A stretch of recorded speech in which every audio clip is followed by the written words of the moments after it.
광고에서 한 번쯤 들어봤을 듯한 멜로디, 헝가리의 천재 피아니스트 프란첸 리스트의 라 campanella입니다. 1300곡이 넘는 곡을 작곡한 19세기 다작의 왕이자 초절 기교라는 엄청난 피아노 기교로 피아니스트들에게는 악명이 높은 천재이기도 한데요. 그러나 그의 진짜 꿈은 가톨릭 사제가 되는 것이었습니다.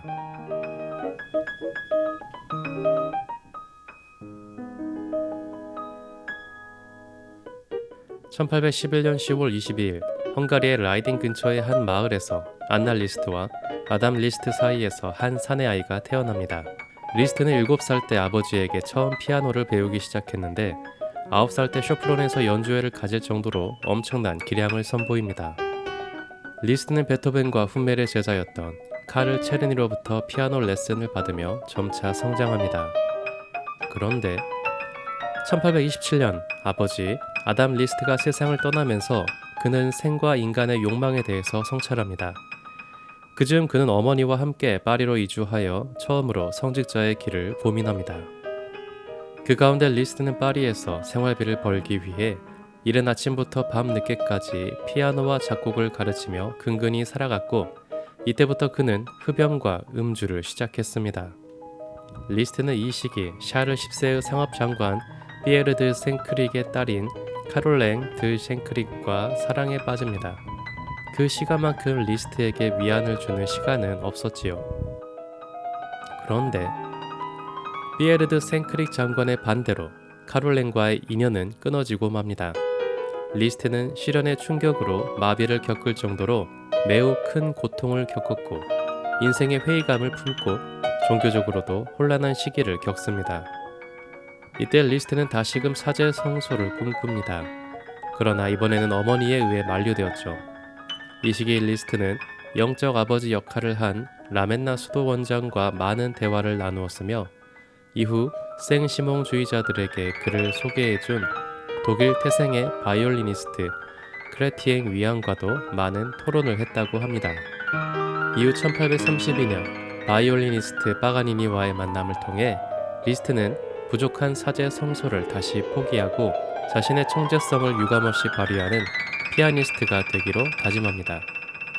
그리고 이 시기 리스트의 전기에서 가장 중요한 부분 중 하나인 6살 연상의 마리 다굴트 백작 부인과의 만남을 통해 그는 사제 성소를 완전히 포기하고 사랑의 시간을 가집니다. 그들 사이에는 블란딘, 코시마, 다니엘이라는 세 자녀가 있었고 이 시기에 리스트는 엄청난 부와 명예를 얻었습니다. 하지만 그 안에서도 완전한 만족을 느끼지 못했던 걸까요? 그들은 5년 만에 파경을 맞습니다. 그런데 1847년 리스트가 우크라이나 키이우에서 카펠 마이스터로 일하던 시기, 그는 자인 비트켄슈타인 공작 부인과 또 깊은 사랑에 빠집니다.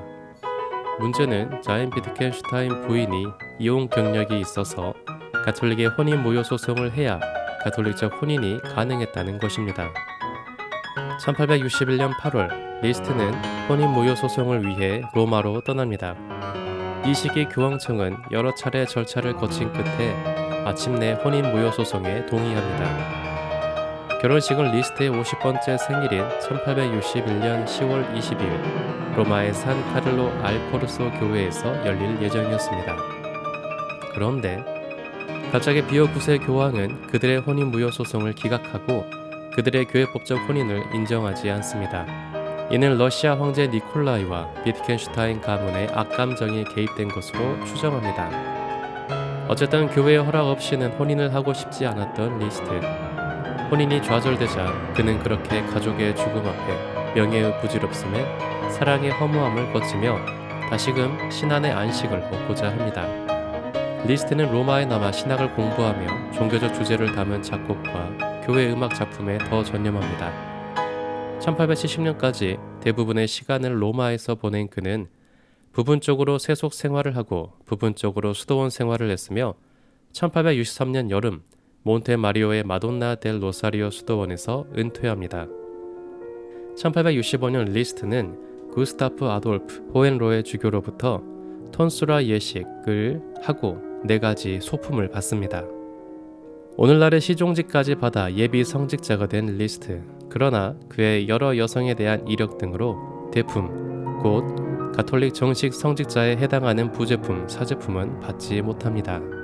비록 정식 가톨릭 성직자 대품을 받지는 못하였지만 그는 소품 수여 이후 죽기 전까지 가톨릭 성직자들이 입는 수단을 입으며 말년을 보냈고 1886년 8월 3일 선종합니다.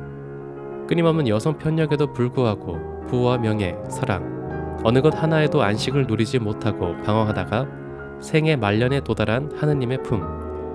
여러분에게 리스트의 음악은 어떻게 다가오시나요? 비발디, 카사노바, 헤르만 헤세, 그리고 리스트.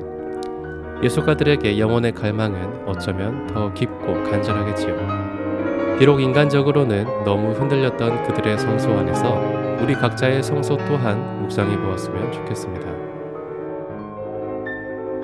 볼만했다면 좋아요와 구독, 알람 설정까지 부탁드립니다.